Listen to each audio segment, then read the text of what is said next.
Karadeniz yalı boyunda, kırmadı yarım adada, bir gururlu millet yaşayanda. Azatlık sevgen adamlar, pek sabırlı ve adaletli olar. Bu milletin adı Kırım Tatar. Asırlar devamında olar birlikte tırışalar olmaya, sabır etip yalvaralar Allah'a.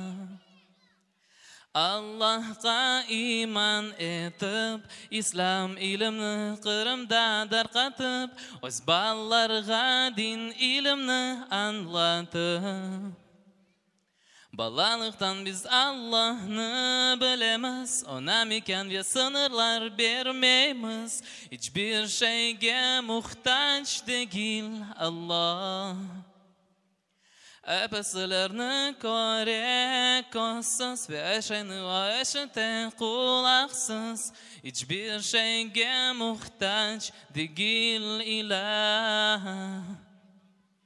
Allah'ın sonu olmaz nurga ve canga. Allah okşamaz, hiçbir vakit hiçbir şeyini Teala unutmaz.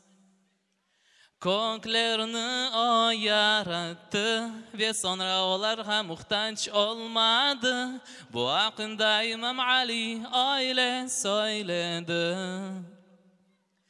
كان الله ولا مكان وهو الآن على ما عليه كان الله ولا مكان وهو الآن على ما عليه كان الله ولا مكان وهو الآن على ما عليه كان الله ولا مكان وهو الآن على ما عليه كان.